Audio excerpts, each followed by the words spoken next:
Hey everybody, this is Mike Treat with Condition Orange Preparedness. So the following video you're about to see, it's a long one, but it's worth it, I think. You'll enjoy it, I hope. Anyway, this is John Farnham's class, Active Response to Terrorist Attack, ARTA, A-R-T-A. And this is the low-light version of the class. Now, I've taken the regular version before. There was a low-light element in that as well, a low-light part. And the difference with this one was when we went to do the night shoot, a storm rolled in, and it was like wind, lightning, rain, blinding rain. I mean, it was intense. The video shows it, but it's just nothing like seeing it in person. Rare training opportunity for the students, for us instructors learning too, and teaching this. It was pretty cool. So anyway, yeah, it was a blast getting to help out John Farnham there. You know, legend in the training community. Also, there were two other assistant instructors, good friends of mine, Rolf Penzel from One Defense, check him out, and Eric Pekizer, QSI, another great friend, known these guys a long time, and the students had a blast, we had a blast, everybody learned something. So with that, here's the video. I hope you enjoy it. Thank you.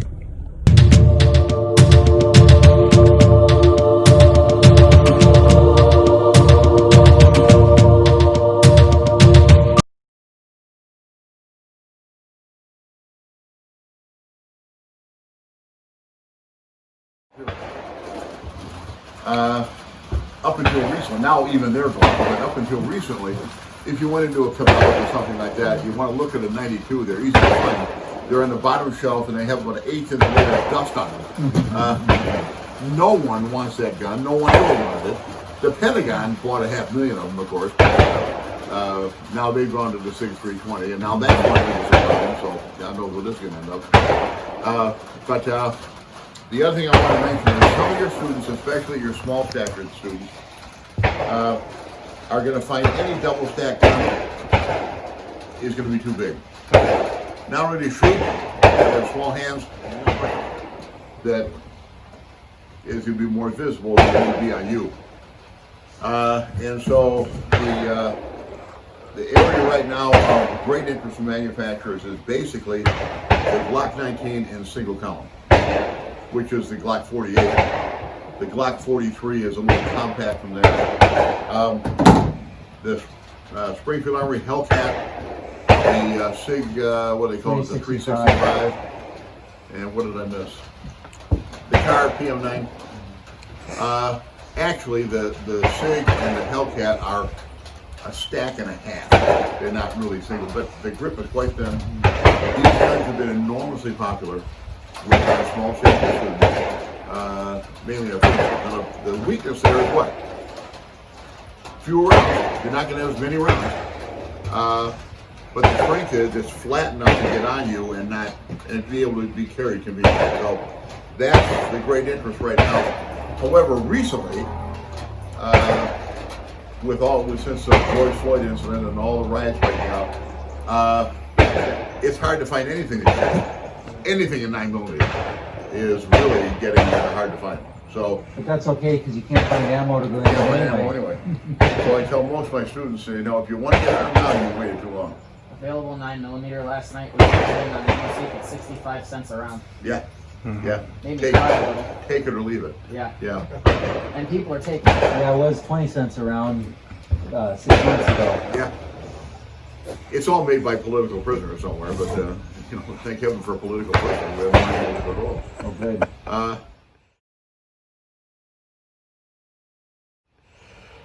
With regard to rifles, most of the M4, I presume, it's a good package. Like any new piece of equipment, when that came along in the 60s, when I first encountered it, there were some issues, as is the case with any new piece of equipment. Today, you know, 60 years later, that's about as reliable a military rifle as is made. And it makes a good traveling companion. It's just a very good gun. For personal defense, I think 223 is probably close to ideal. It's basically a 150 meter gun. That's about what it's good for. Doesn't penetrate very much. We got some new this all copper ammunition addressed that issue a little bit. We now can shoot through car doors with a 53, where with the 55 grain hardball was pretty disappointing. It still won't go through cinder block and other stuff, but at least we got the car door issue taken care of. Most 223s do not need gas adjustment. They come over gassed. They're fine. Even when they're filthy, they're probably going to still work. Which is good. The fewer things you have to adjust on your gun, the fewer things will be misadjusted when you need them. And they're light, short. With a folding stock, we can fit them in these non-destructive carrying options, which makes a lot of sense. The great weakness of the round, or the 5.56 round, in military use is the range and penetration. If you want a 300 meter gun, it isn't it. And if you want to shoot through things, it won't. For non-military self-defense, it's fine. We don't need 150. And the penetration problem isn't nearly the issue in military use. We've known about this for now, 60 years. And so now, my friends at the Pentagon tell me we are on the verge, of course, they've been telling me this for the last 10 years, we're on the verge of a new 6mm round, probably with a metal base and either a brass or a plastic, the rest of it. The SIG composite. Yeah. I'll believe when I see it. When you shoot around floor, those cases that come out are very hot. You notice that? That is a method your rifle uses for carrying heat away from the gun. Is to deposit in the case and carry it away from the gun. When we start making cases out of plastic, I can't see how they're going to keep those guns from overheating. Now they want to boost the chamber pressure to 80,000 psi. The chamber may contain that, but we're going to break extractors and we're going to break bolts. So, again, I'll believe it when I see it. Everybody remember the Krag Jorgensen? Oh yeah, I used to use it a lot. Yeah, right. Before our time. But the Krag, after the Spanish-American War, the big issue with the Krag was the same thing, range and penetration. It was outdistanced by the 7mm Mauser the Spanish used, and there was a hue and cry for a new gun, which eventually took the form of the 03 Springfield in 30-03 and eventually 30-06. In an effort to salvage all these Krags, instead of surplusing them off or sitting in a warehouse for 100 years, we had an improved Krag round. They did exactly the same thing. They boosted the chamber pressure, boosted the velocity, and started issuing the new ammunition. Back in those days, it was called 30 US. Today we call it 30-40 Krag. This is the new enhanced Krag. Well, guess what happened? The Krag has a single locking lug. You'll never guess what happened to it. It was a mistake. And they soon admitted the mistake. After even a few months, they said, all we're doing is breaking rifles. This isn't working. So all that ammunition was recalled. And eventually we got a new rifle in, what we call 60x63, which is otherwise known as, first it was 30-03, and then we eventually got the 30-06 and chamber for the Springfield rifle. Which, once again, after the Spanish-American War, the obvious superiority of the Mauser system over the Krag system, we had to kind of throw a handful in there. The Mauser system worked with stripper clips. That was fairly obvious to everyone. So what did we do? We copied it. The 03 Springfield, just a copy. The Mauser brothers were so upset over that, they sued the War Department in international court. Won, and up until 1943, we were paying penalties to Mauser. You can't make this shit up. But anyway, I'm getting off into trivia here. From the 30-06, we went to the shortened version, what we call the 308. Actually, the grandfather of the 308 was the 300 Savage, which has been around since 1903. And we basically adopted the 300 Savage, called it the 308. Winchester, before the military could even market it, Winchester started marketing it as a commercial round. This would be in 1952, and called it the .308 Winchester. In 1954, the Army decided this is our round, and they called it 7.62 by 51, which of course is the same thing. So it started life actually as a commercial round, but it started as a 300 Savage. That's where it all started. And we foisted this on all of NATO. We insisted all of NATO adopt this round, which they did. And what we saw in those days was the FAL. Still, you know, the Free War's Right Arm, it was called, made by DS Arms, Dave Salvaggio there in Chicago, still makes them. Wonderful gun. And over here we didn't get the FAL, we got the M14. An enormous clunk, like the Garand, it's a clunk. And so almost as it was issued, everybody went, can we make this lighter?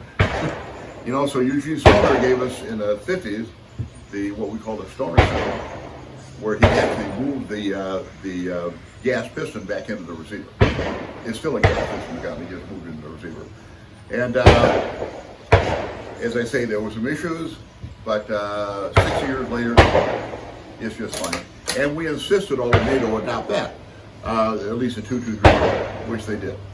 And now the issue of range of penetration has come up, so we're on the verge of something else right now. We don't know what form it's going to take. I was told we were going to get it was called the 6.8, Remington 6.8.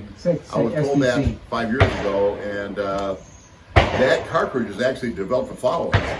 But I've got, my wife and I both have 6.8s. We use them for hunting. But the it's Pentagon, got 50% more energy than the 5.56, and it fits in the same. It's a 300-meter gun. It shoots through. It fits in the same size receivers. Right. Realistically, it's very similar to the Soviet 7.6 way. Yeah, when you said we were on the verge of a change, I thought, yeah, I heard that about the 6.8 too. Yeah, 5 years ago. So the 300 Blackout is also another development. It's just a necked up 223. Superior to the 223 in just about every way. It's a better cartridge in about any category you want to mention, and it's caught on a little bit. There's a following for the 300 Blackout now, but I think at least for me, for traveling, when I travel with a gun, the only caliber that makes sense is 223 right now. Because as I'm sifting through the burning rubble of what used to be a Cabela's, I'll probably find some 223.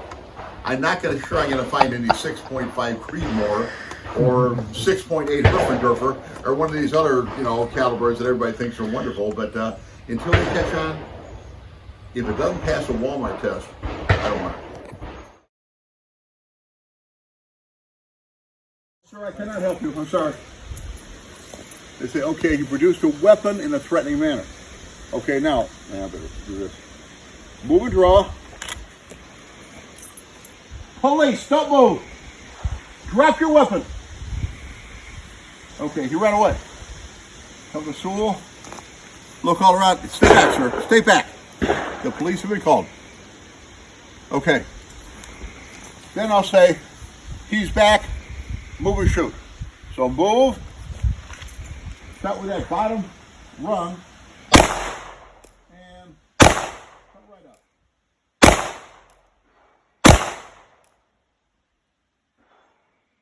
Back to ready. Move. And for more.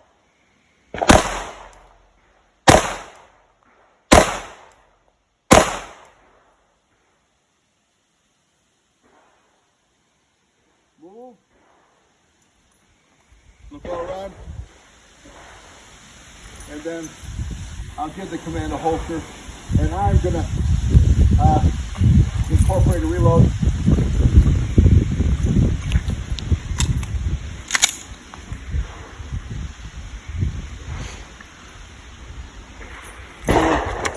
I'll have you holster. You may. Thank you. Now, for these first 2 rounds, we're not aiming these. I really don't care where they hit. In fact, I may deliberately aim down into his waist to compromise the mobility. Mm-hmm. When my gun starts going off, one thing I think is fairly safe to say, he's going to let go. Okay, when he lets go, then I get away from him. Mm-hmm. Okay? So, it looks something like this. I said step up to the target, get in the starting position like this. Then I'll have you draw your gun. Let me take a look at your gun and make sure that we're safe doing this. And when I say go, you're gonna fire 2 rounds and then back up, okay? It's gonna look like this, go.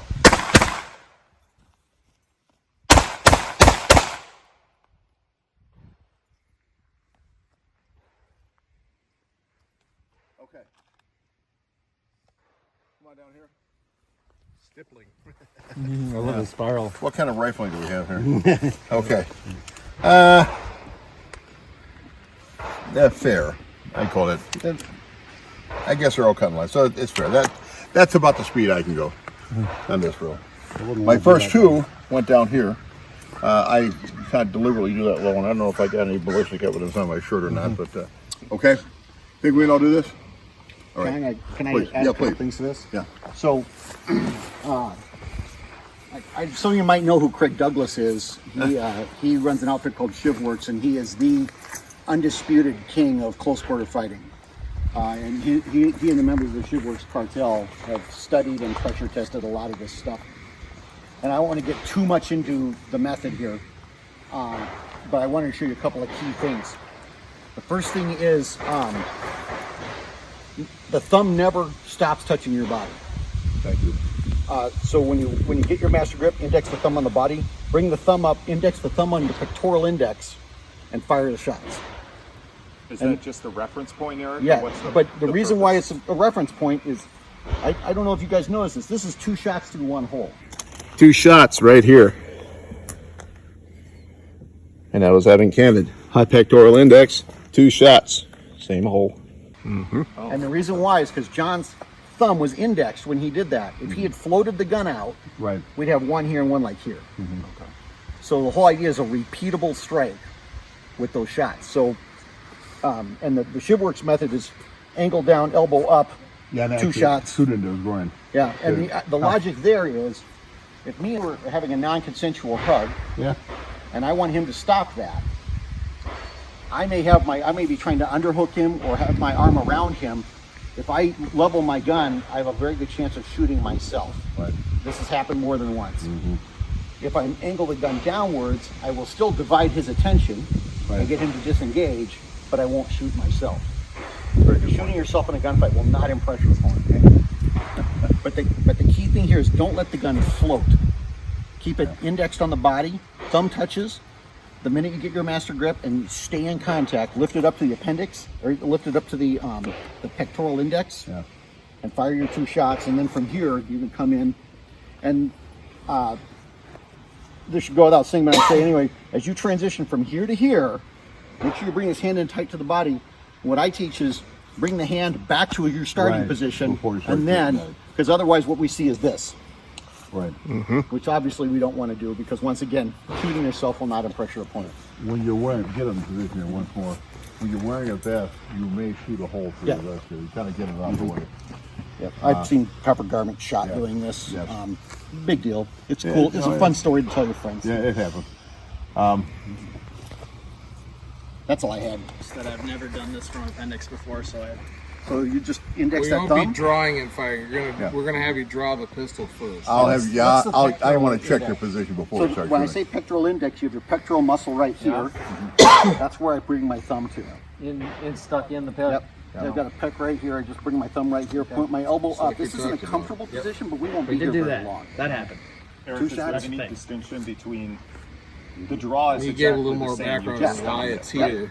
And if you've Not taken here. my defensive handgun, you know this is actually step 2 on the Right. It's like And this is why. and you get your arm in case you have to shoot from here. Right. Do you ever do this with a revolver? It's interesting is that, we've taught where you have the gun flat like this, or you have the high pectoral index. I'm going to put a few rounds to show you here what this looks like.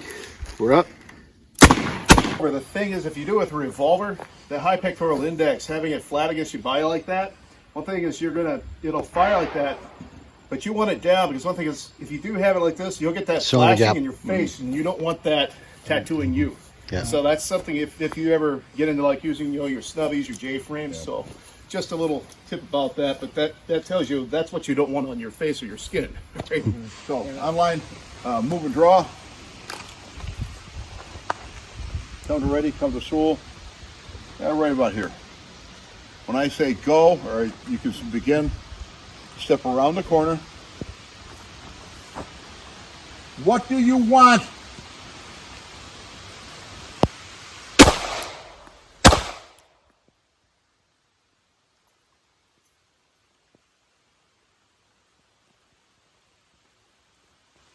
Okay. Come on down here. Got it. Okay. Come up. That's your imagine this with Wendy's gun. Who had not done it? Instructors? Oh, that's it. Go ahead. In that, now that we've seen how long it takes to get a gun out of storage mode, if it's in your car, you think with your average handgun you can shoot 4 rounds a second. It was, on average, it averaged about 30 seconds to get your rifle into fighting mode. A significant portion of that was slinging it, but really getting the gun out, inserting the magazine, getting around in the chamber, all that took quite a long time. And you think how many people can be shot at a time. Obviously, we're not looking for lightning fast reaction because of safety, but it's for your consideration in the future. How do you really want to carry your gun in your car? Do you want to have what's the purpose of the gun in your car? My bug out gun is buried in a compartment in the back of my car. It's not intended as an immediate use firearm. It's more for, okay, stuff's happened, I have time to get ready type of gun versus an immediate need. So then you think about what tool would be more effective in that if you have to make more than a 20-meter shot with your pistol. So I just wanted to bring that up as a point of consideration.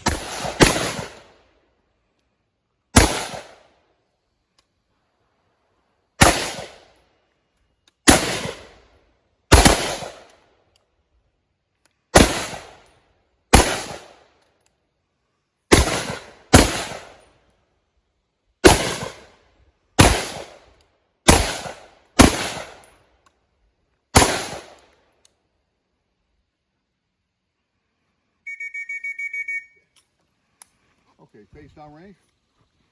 Close your dust cover, safety on. We call it DSM. It stands for don't shoot me. And although you may not get one that says police on it, you might get one that says security. Just something that would give people pause before shooting it. As a holsters we can reholster and conceal pretty quickly. Boy, rifles give you a high profile and it's hard to lower the profile, so just kind of keep that in mind. Once that rifle comes out, you're just a man with a gun.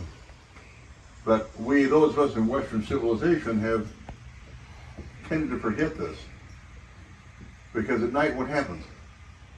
The lights come on. In most of the rest of the world, when it gets dark, it's dark. They don't have electricity. They don't have lights. And it gets dark, and they're used to it. We're kind of spoiled over here because we're used to, having enough light to see. Well, now, we're not going to have that.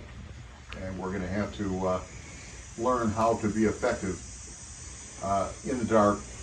And the only thing we're lacking is this night vision equipment, which is very nice, but it's also very expensive. And we're probably not going to have it. But keep this in mind. They're going to come at us at night. They're not going to come at us during the day. They're going to come in the night because they think they're going to have an advantage. And so we need to be doing a lot of training in low light. Okay, about this time in our program, Rolf sings The Beauty of the Night from Phantom of the Opera.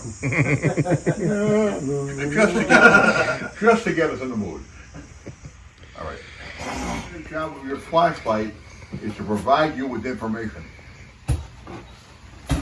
so I can make decisions. Is that a threat or not? But we all carry tactical flashlights. And by definition, a tactical flashlight is 500 lumens or greater. At less than 500 lumens, we call it a utility flashlight. But once we get above 500 lumens, you can get a paralytic effect when you shine this in someone's face. So in addition to getting information, what does this do? It blinds them.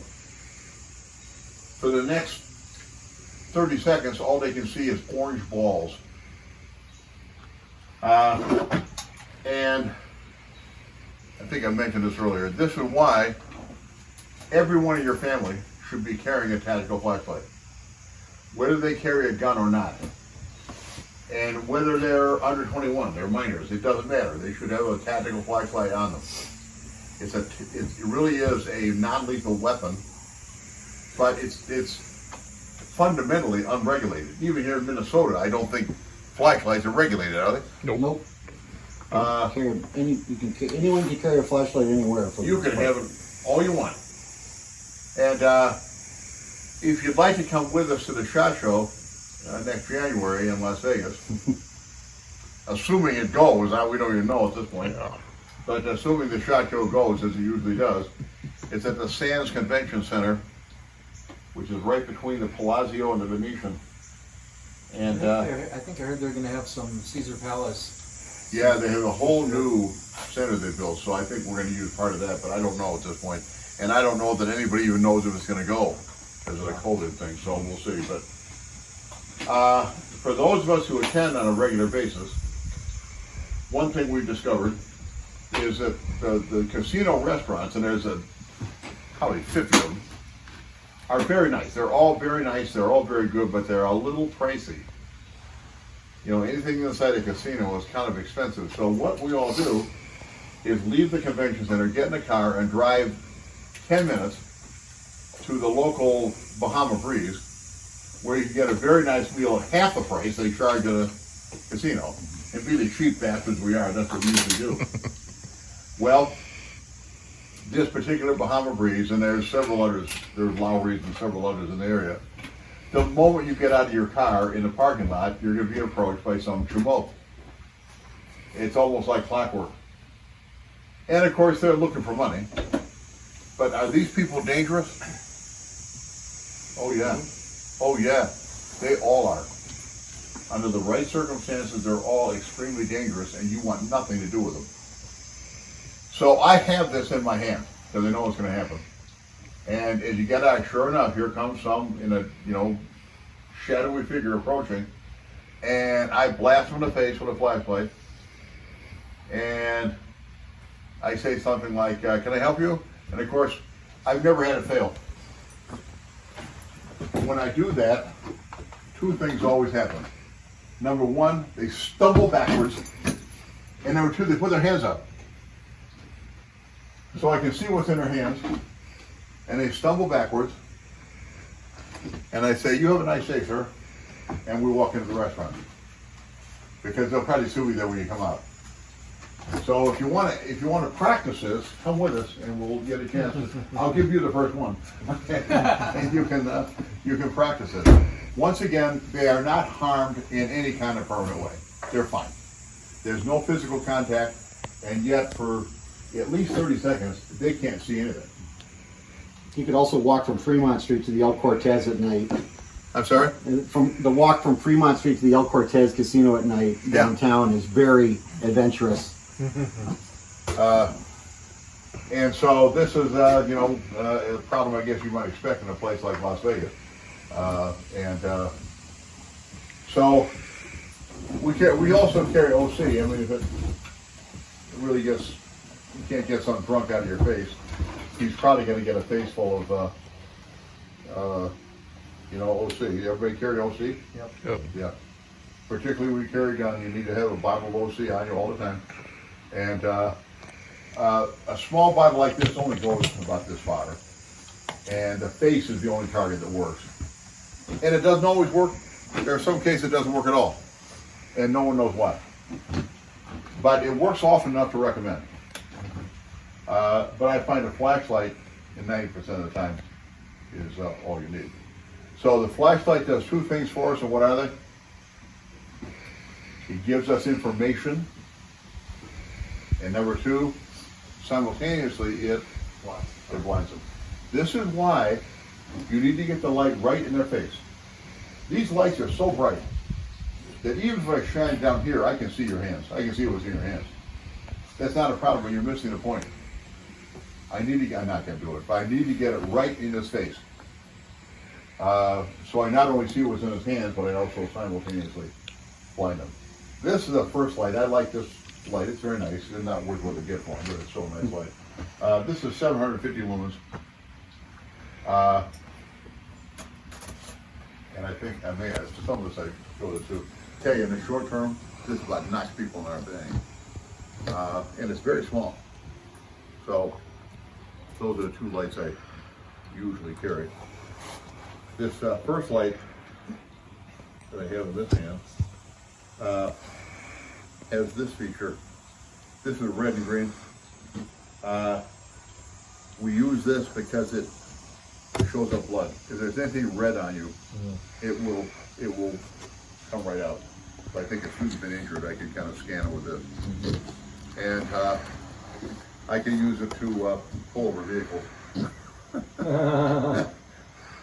I actually have used the first light to pull over vehicles. Yeah, yeah. And if I'm involved in a shooting tonight, I'm gonna turn this on. Don't shoot me. So, you know, to get all those features, I don't know, what do they get for these things now? Oh, they're expensive. They're ridiculous, but I don't care because I'm worth it. So I carry this. This is the one I usually have right in my belt. I have this other one in my pocket. Okay, finally, we're going to shoot under intermittent light. I'm going to use this, the mode I just showed you, so you'll have flash of the light on the target, and you can learn to deal with that. So those are the three things we're going to do. But probably of the three, the most important is what we call unilluminated night shooting. There's no light at all other than what you got. Right now, I know on my rifle, since they haven't adjusted it, right now the red dot is way too bright. I have to dial it way down so I can make it usable as the light goes down. But there's an issue here also, isn't there? I've got my red dot dialed way down, which I'll do now. That's all fine. Then I use my coaxial light to my target. What happens? It washes your dot out. I can't see those dots. It washes it out. So the brightness of your dot is going to have to be a compromise. Okay, if you take it down so far, you can still see it and see everything around it, and then hit that light, you can't see it, then you've defeated the purpose. So we're going to do some unilluminated night shooting. I want to show you that you can hit this target with either a very poor sight picture or no sight picture at all. Now, if you have your luminous night sights, that'll help a little bit. I want to show you can do this. Your sights only confirm what your body has already done. When you have a good, consistent grip and stance, it should produce those sights right in the line that's been established between your eye and the threat. It should come right up, whether you can see it or not. Do your sights care if you can see them or not? No, they don't care. And I'd like us to all confirm that yeah, I can do this. So before you run home and gleefully tell all your friends how far them taught you to shoot targets you can't identify, I want to make sure we reemphasize, because you can hit that target, doesn't mean it's automatically sanctioned. We still have to have an articulable threat. And so that brings us to the subject of using your flashlight and your pistol at the same time. And some of us have solved that problem by simply attaching the flashlight to the pistol. And that certainly solves the problem of alignment and a number of other things. The downside is what? The gun is not a flashlight. It's bulk. Well, there's several, but number one, For concealed carry, it's a little bulky. Now you've seen the manage, you know, but a lot of my patrol officers have a flashlight on their gun permanently, and they have a special holster to accommodate it. But for concealed carry, a lot of people consider a little bulky, you know. Of course, the flashlights are getting smaller and smaller now, so that problem may go away. And number two, even when you have a flashlight on your gun, you still have to have a separate flashlight that is not attached to your gun that you can use only as a flashlight. Because it's so common, we attach flashlights to guns, we start using the gun as a flashlight. Is that you, George? Hey. Yeah, forgetting you're pointing your gun at them. I see state troopers approach vehicles like this, holding their gun up here with a flashlight so they can shine the flashlight in the vehicle. We have to have a separate flashlight. When you need just light without pointing guns at people, then you need a separate flashlight. But when you have a flashlight attached to your gun, it makes a nice setup. Now, anybody else have a flashlight attached to your gun except for one student?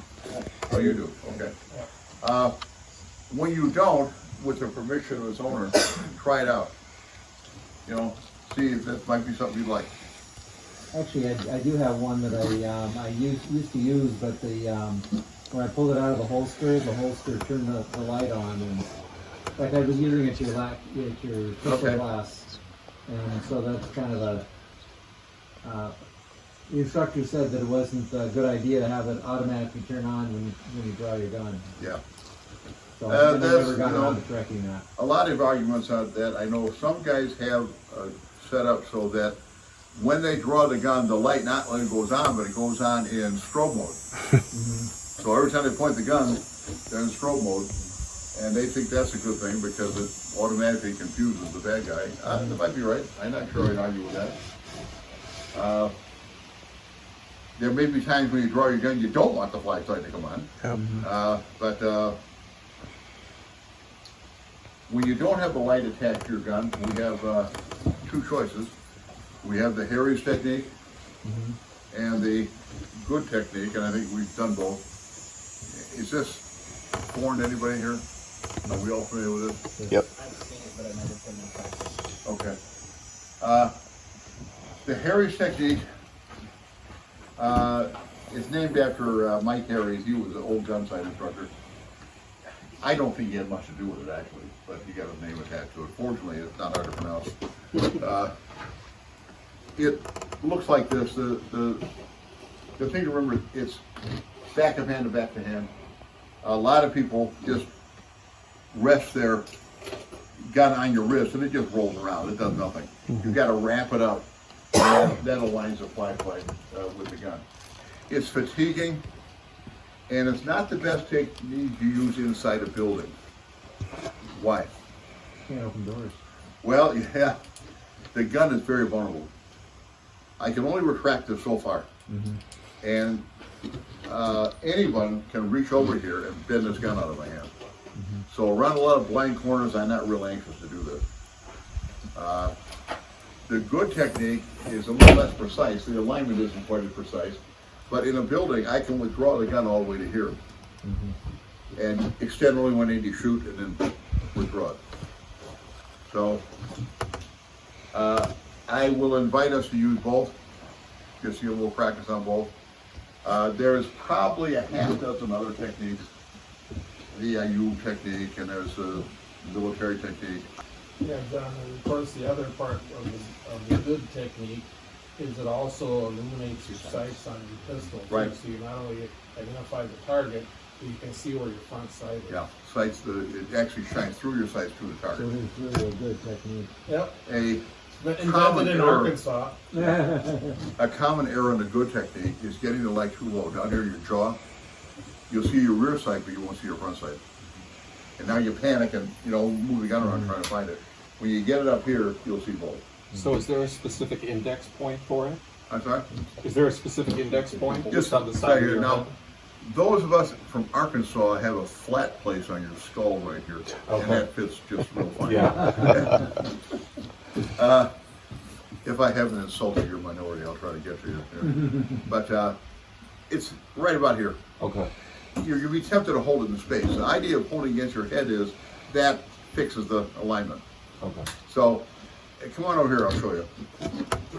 I'm not going to shoot. Gotcha. It's a gun first, and then the light goes under your arm and slides up, then your slides back like this, but you don't get this in front of the gun. Another common error, and this happens because when we finally get to night shooting late in the day, everybody's tired, we've been there all day, and you've had to listen to me talk all day, you're tired of listening to me, and then I emphasize it looks like this, and a lot of people interpret it as this. Shine the light over here so you can. They actually set the gun on top of the wrist like this. Okay. Not only is this incorrect, this is very dangerous. Because what's going to happen is you're going to fire, and while you're trying to catch the link, the muzzle can be right there. So this is not only incorrect, it's very dangerous. Your technique looks like this. When you need to reload, just tuck the flashlight under your arm like this. That frees up this hand. You can reload normally, and then retrieve the flashlight. Of course, turn it off so you don't look like a, Roman candle. It's very fatiguing, as I said. It's after a while your arm really starts to get tired. The good technique is going to look like this, and if I'm going to point it this way so you can see. The heritage technique will look like this. My sights are actually backlit. The light goes on a target, and my sights are a silhouette. I'm catching a little bit on the front side on this here, but your sights are mostly silhouette. In the good technique, it looks like this. My light shines straight down the sights to the target, so now I can see my sights just as I see them during the day. So you would switch between the two depending on the situation? Yes. I would say I like the good technique inside buildings. Okay. For when I've got control of the area around me, then the heritage technique works fine too. Either one is acceptable, and I try to practice both. As you're doing this, again, get the light in his face. Eric, would you be good enough to close your eyes for me? Sure. Can you see his hands? Sure. But you're missing the point. There's enough light. These lights are so bright. I can do the job of seeing his hands, but you're missing the point. Now close your eyes. That's where the light's got to go. Even with the lights, with your eyes closed, it just knocks you out of that. I just see a wall of red when he does that. Yeah. Even with my eyes closed. Yeah. So when you find your light off in the sky or down on the ground or something like that, they're so bright you might be able to see his hands, but you're missing the point. You only got half the formula. Remember, it's information plus blind the guy. Can I comment on something, John? You touched on this a little bit ago. I just want to back up just a little bit. Maybe you'll get to this. I apologize if I steal your thunder, but this is a problem I see over and over and over and over and over again with people trying to work at low light. Is flashlights that you type in like a special code to make it do different things on the switch. Yeah. You want your flashlight button to turn the light on, or turn the light off, and that is it. If you want a strobe or something, I'll use an example. This flashlight here, I think this is a Phoenix flashlight. This has a second button I can use if I want to go into strobe mode or some other bullshit. Right. But the main switch on, off. That's all it does, and that's all you want it to do. Inevitably, what will happen if you have what they call a programmable switch is you will bring the light up and it will not be in the mode you want, and you will sit there trying to figure out what the light does and get text to the station. While you're doing that, the guy's going to come up and cut your head off. The most common error in this regard is when we have a high mode and a low mode. Yeah. The high output is for blinding people. The low output is for reading. So, you try to read things with a high output, it blinds you. It's too bright. So they have a low mode. Well, invariably, the student comes up here and it goes in low mode. And now they're fucking around with it and getting, attracting bullets. And then it goes into strobe mode. Yeah. So I agree that you should have an on or off. If you want additional features, they should be incorporated into different switches. And that's one thing with these lights that do so many things. You probably need a keyboard to run them. And it's fine. You need to train, but invariably it'll go on. It's not what you wanted. and now everybody in the world knows where you are. The other thing is, John mentioned strobes before. Strobes seem like a really good idea, but I have never, in force on force or in live fire, seen anybody use them effectively. I've been seeing strobes for over 10 years now. I've never seen them work the way people want them to work. The problem is it's difficult to track them on the target. If you have a moving target, it's difficult to get the strobe effect on target. They're only effective at relatively short range, and what tends to happen when people activate a strobe is you get strobed too. The strobe reflects off everything around you, and then you get the strobe effect on you. I see students out here trying to use strobes at night, and it's sad. Well, it's a very rewarding voyage of self-discovery for the student, but it's not for everybody else. We're all getting strobe now. Right. You can see the effect there. So, Yeah, the other comment I have is, strobes, I agree, are not an effective means of using the light. Two more.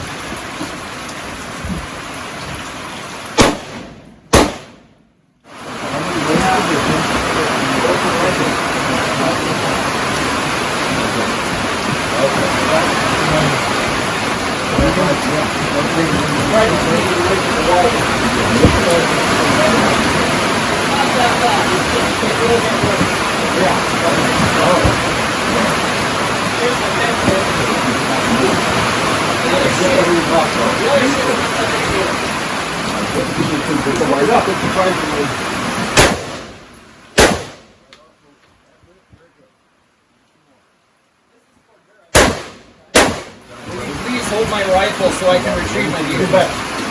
I've got it.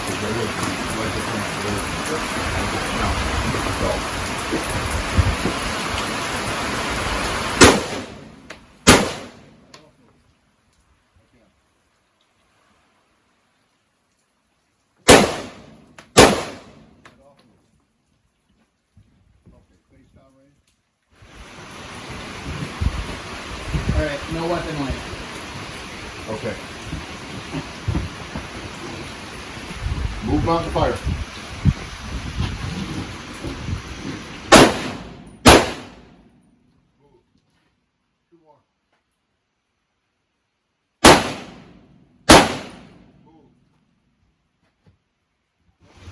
You have a little more area here you can move in. Okay. Okay, just don't shoot the post.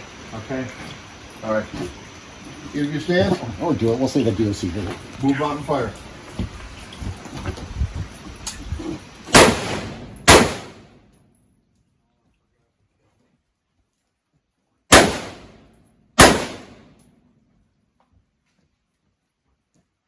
Very good. You can button it up.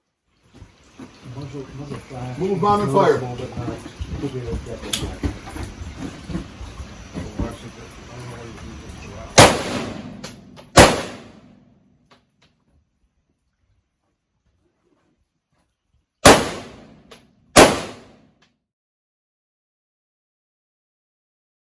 Vortex flash hider. You can see it does quite a good job. Go ahead.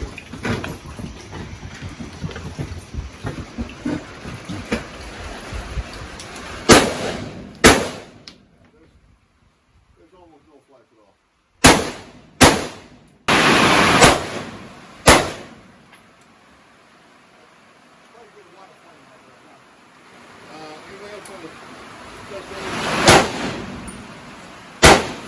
Let's see if you can hit it. Now, if you can't, if you're having difficulty from a standing position, we'll try bracing against something. Okay? And see if we hit it. Nick, you want to try? Sure, where do you want me to stand? Right there, yeah. Race against that post. Go ahead, back up, guys, so you get a little space to work. Okay. Now, listen. If you have a wimpy flashlight, it's not going to reach out that far enough. But if you have a good, Go that way. more wind, it should work. Okay, Nick, let's see if you get your zipper.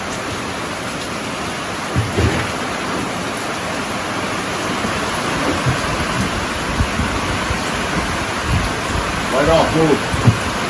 Yeah, don't move the light on. You gotta follow where you're moving.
thought I heard a glance. That's a hit. Yeah, I heard a hit.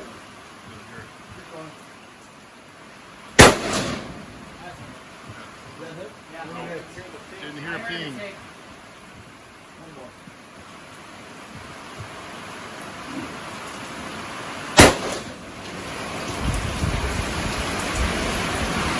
Very good.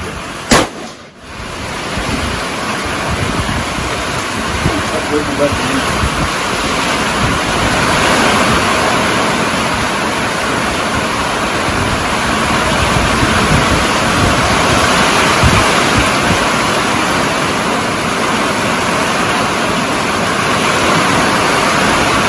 Can't find it.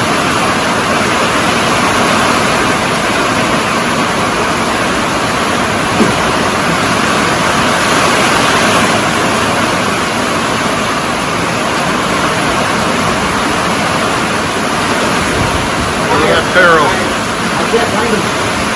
What's your life higher?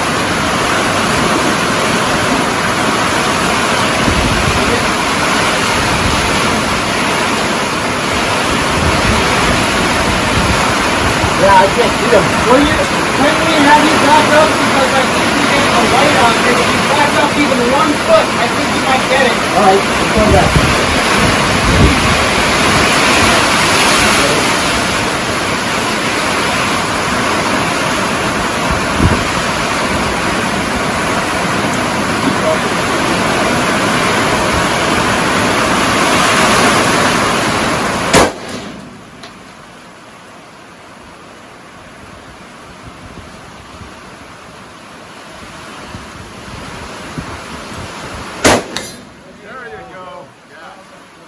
Take a second to figure it out.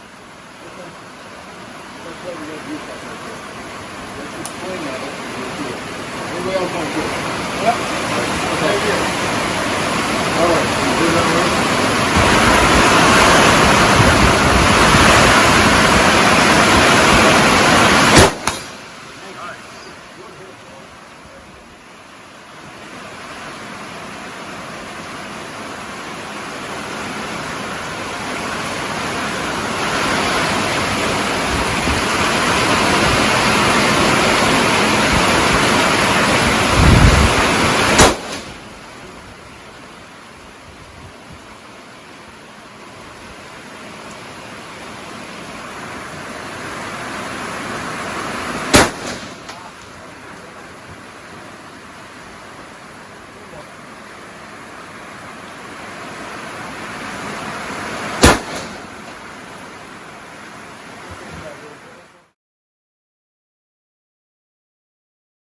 The index point I use for this, I find works really well, is my chin. Yeah. So I've got the rifle in a flat stock position. The minute it hits my chin, Yeah. I let him have it. And your chin will keep it from going too high. Okay. Thanks for bringing it up. Now, once again, as we did with the pistol yesterday, you're going to get some reflection of those expanding gases. That's normal, but that's why we have to do this, so you're not surprised when it happens. Okay, so I'll demonstrate this and we'll do it. I'm going to have you, once you move back some number of steps, I'll have you fire, 2 more rounds through your sights. Okay, and this drill we do one at a time. Okay, so now I'll say movement mount. This guy has not appeared yet, so you'll be kind of facing this way. Is my safety off? Long gone. Long gone. My hand's on the pistol grip. Safety is long out of my life. All right? And when I say go, this guy suddenly appears. Okay? So, go.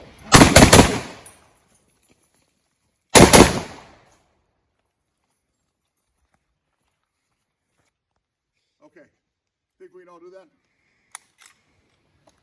We might get some target damage. That's why I saved this for last.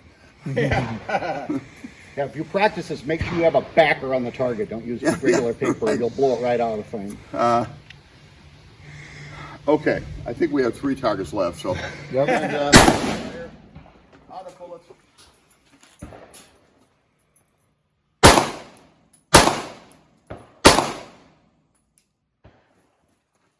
Rehold. holster.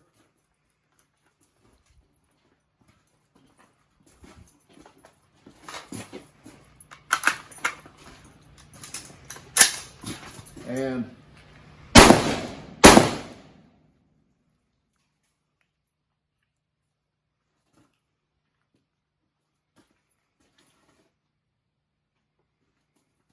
okay. Did we all do that?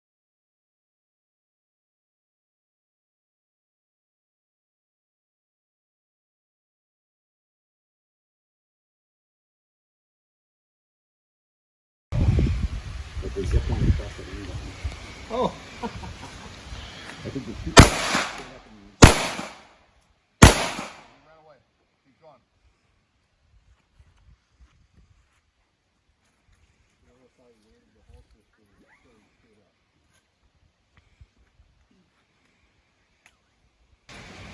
Well, he's out in the open there. Should get behind some cover maybe, huh?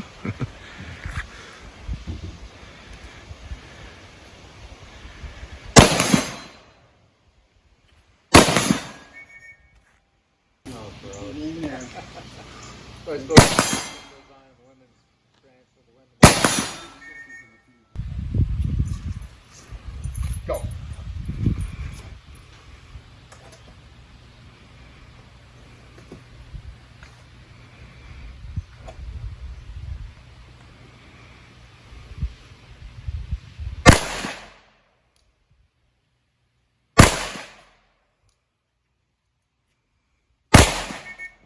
Okay, they all ran away. All? Well,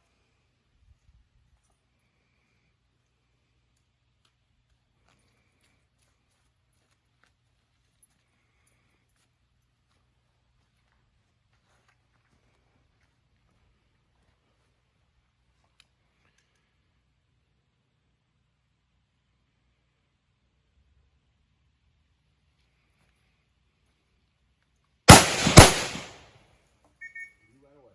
Or he's gone.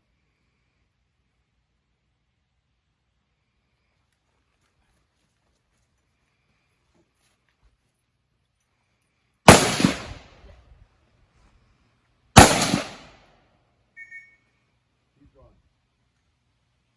there's still the one. There's still shots being fired at you. He's gone. He's gone. There's still shots.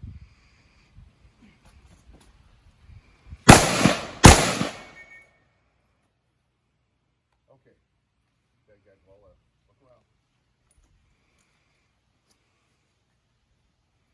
Okay, you may face down there.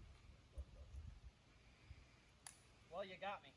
Well, I was not confident that I could not hit the bystander without aiming high with a bigger gap. well, you might be fatal, might not.